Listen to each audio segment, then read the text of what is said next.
All right. Just this morning, I 100% Subnautica. Um, a game I enjoyed immensely.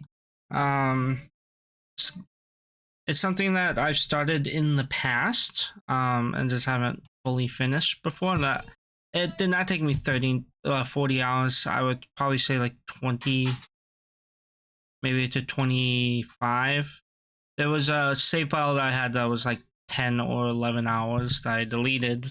That was something I was playing on my Steam Deck on my own before I started playing for you guys and going for 100%.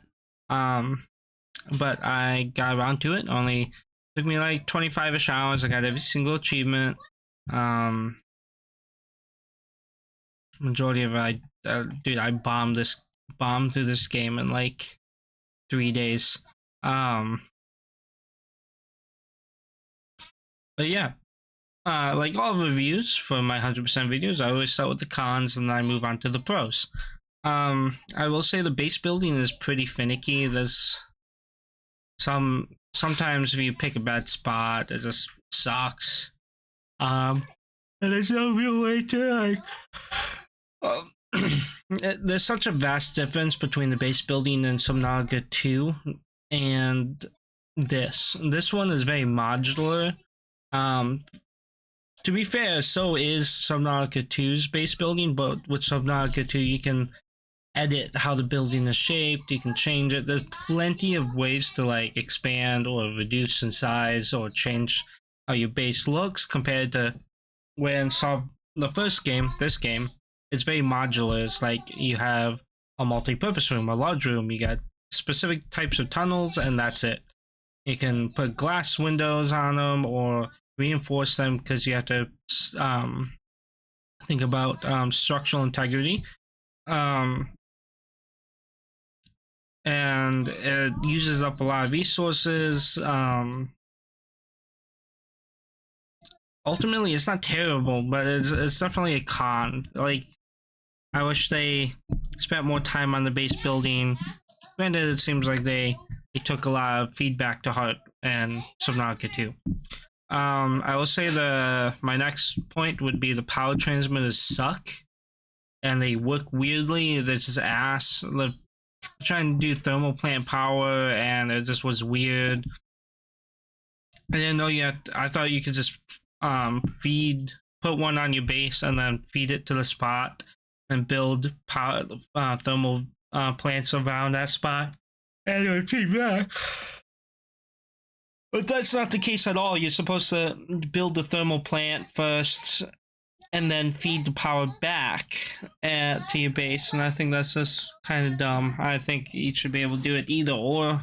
But it's finicky. It took me forever to realize why I wasn't getting enough power for my base and stuff like that. And by that point, I just said, fuck it. I don't really feel like dealing with it.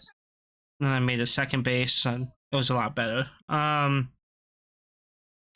What really sucks is the fact that you can't build from your chest. Like, your chest isn't connected to your inventory when you're in your base to be able to build or craft anything. Which sucks a lot when you're trying to do stuff because you spend a good majority of your time going in and out of different wall lockers or floor lockers to get what you need. And like, you just can't just stick it in there and then call it a day type thing. You have to take it out and whatnot, so you have to be very much more organized than like other games. Granted, I'm very keen on organization and whatnot. It's just it's just a QOL thing that I like in most survival crafting games, is the ability to craft things from your chest on in your base or whatnot. My last con is the Cyclops. Terrible vehicle. I wish the Seamoth just had the depth capability that the Cyclops has. even if there was just a mod that you could build for the Seamoth that like supported it for further. It's just driving the Cyclops into these. Like, to be fair, they did make these areas pretty spacious and whatnot. It's just I don't want to deal with it, man. It's slow. It's clunky. Very hard to see what you're doing in general. You have to constantly jump between cameras and stuff like that. Fair enough, is realistic. A lot of people like using the Cyclops from what I've seen in YouTube playthroughs and stuff. Like, it essentially becomes the second half of the game base. It's just a mobile base, and that's pretty much all they use in the second half of the game is the Cyclops. Fair enough. I hated it. I couldn't. I literally just I use my Cyclops to move my vehicles to my secondary base and to shepherd like 70% of my inventory stock from my main base to my forward base. Are you almost done sharpening pencils, dude? You've been in and out here for like 3 hours sharpening. What are you doing that's breaking all these pencils? Quinny, when you sharpen a pencil, hold it like this. Go up. This. Don't spill pencil dust all over my floor.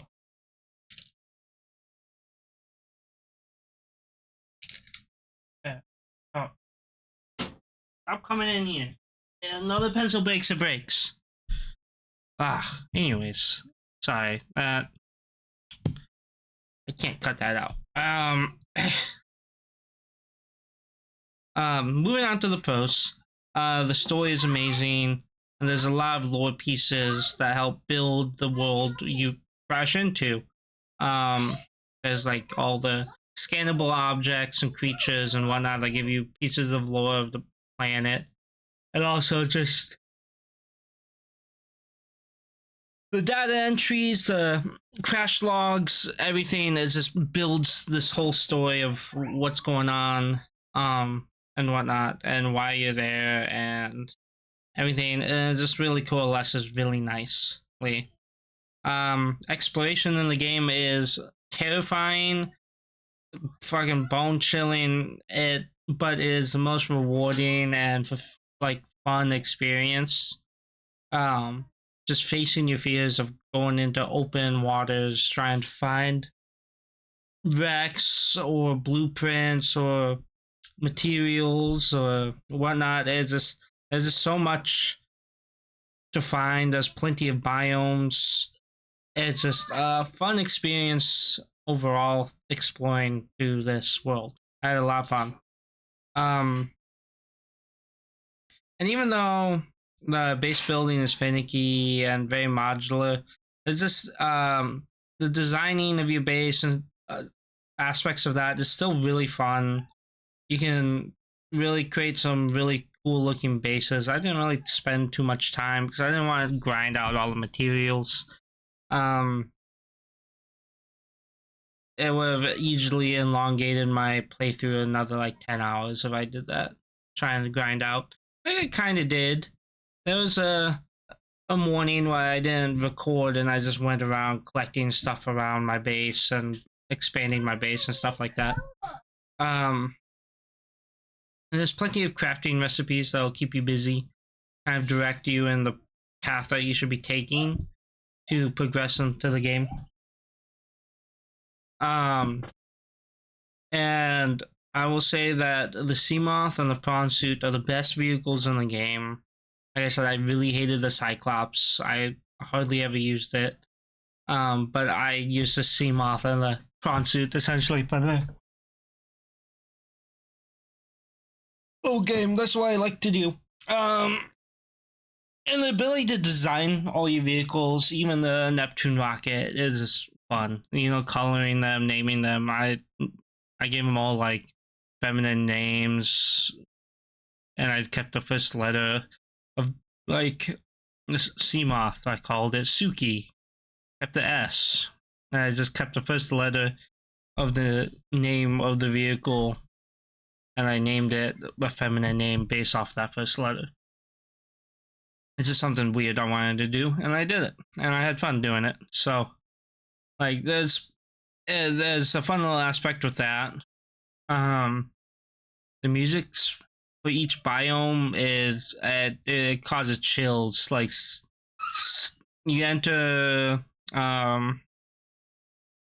what biome was it? I think the Blood Kelp Forest or the Grand Reef, and it sends chills. It's just a terrifying music track, and then it starts pumping up, and the music in this game is kicker. It's great. I loved entering a biome and just jamming out, and like the ending credit music, fantastic. I love that a lot. I enjoyed the final bit of turning on the Neptune rocket. Like, there's a lot of this like flipping switches and things like that. It was just a nice little touch, a little design choice, instead of going up to the cockpit and just hitting a button and the cutscene plays out. If you keep going blah blah blah blah and flying away. No, you actively went through it, like every portion of the rocket, turned it on. There was an animation for it, and it wasn't just like a quick button press. No, I was like taking a handle, shifting it, and like dragging it down and pushing a button, and then one was just pushing a bunch of buttons and sliding a dial. Like, it was just a little design choice that they didn't really need to do or add, but it added like it just added to it. Like, a lot of the design in this game is very meticulous, and there's a lot of like fun little things that it's like just right now I'm noticing the fabricator does this weird like woo, while you're standing in front of it.